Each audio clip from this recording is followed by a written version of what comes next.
नाजरीन, मेहदी हसन का ताल्लुक मौसीकी के कलौत घराने से था। वो हिंदुस्तान की रियासत जयपुर के एक गांव लूना में 18 जुलाई सन 1927 को पैदा हुए थे। मेहदी हसन के वालिद का नाम अजीम खां था और उनका ताल्लुक भी मौसीकी की दुनिया से था। मेहदी हसन जब 6 साल के हुए तो वालिद अजीम खां ने तानपुरा सुर करके दिया और कहा कि यही तुम्हारा खिलौना, यही तुम्हारा मुस्तकबिल है। नन्ना मेहदी हसन तानपुरा से रागों की शक्लें याद करने लगा। इब्तदाई तालीम अपने वालिद अजीम खां और चचा इस्माइल खां से हासिल की।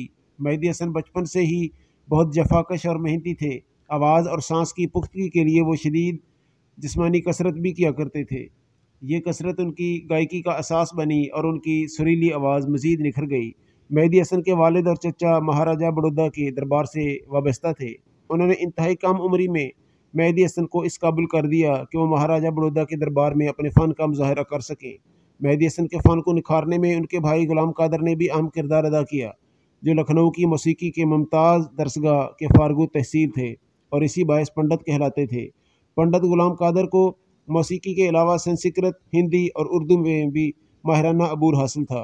क़याम पाकिस्तान के बाद मेहदी हसन और पंडित गुलाम कादर लाहौर चले आए, जहाँ पहले उन्होंने फिल्मी सनत में कदम जमाने की कोशिश की, मगर वहाँ खातिर खा कामयाबी न मिलने के बायस वो चीचा वतनी चले गए, जहाँ इन्हीं साइकिलों की मरम्मत का काम भी करना पड़ा। फिर उन्होंने सिखर के एक माहिर मैकेनिकिशन से कारोबार को ठीक करने का काम सीखा और फिर तकरीबन 300-350 इंजन अपने हाथों से बांधे। मेहदी हसन पेट पालने के लिए गाड़ियों के मैकेनिक का काम तो कर ही रहे थे, मगर मौसीकी से उनका लगाव जुनून की हद तक बरकरार था। इसी ज़माने में उन्होंने रेडियो पाकिस्तान कराची में मौसीकी के प्रोग्रामों के हसूल के लिए ऑडिशन दिया। इसके बाद उन्हें गाए बगाए रेडियो पाकिस्तान बुलाया जाने लगा और साथ ही साथ वो शादी, ब्याह और ऐसे ही दूसरे प्रोग्रामों में अपनी गायकी का जादू जगाने लगे।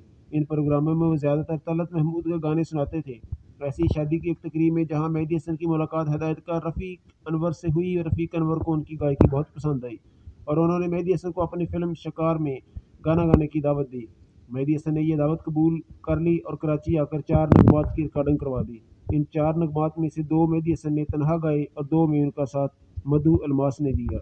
इन नगमात को हफीज़ जलंधरी और यज़दानी जलंधरी ने लिखा था और उनकी मौसीकी असगर अली ने तरतीब दी थी। मेहदी हसन ने फिल्मी दुनिया के लिए जो पहला नगमा रिकॉर्ड करवाया, उसके बोल थे, मेरे ख्याल और ख्वाब की दुनिया लिए हुए। मलका तरन्नुम नूर जहाँ ने कहा था, मैंने तानसेन सिर्फ नाम सुना था, उनको देखा मेहदी हसन के रूह में है। तवील अलालत के बाद मेहदी हसन का 13 जून 2012 को कराची में इंतकाल हुआ, जहां वो नॉर्थ कराची के मोहम्मद शाह कब्रिस्तान में आसूदा खाक हैं। नाजरीन, अगर आपको ये वीडियो अच्छी लगी हो तो इसे लाइक और चैनल को सब्सक्राइब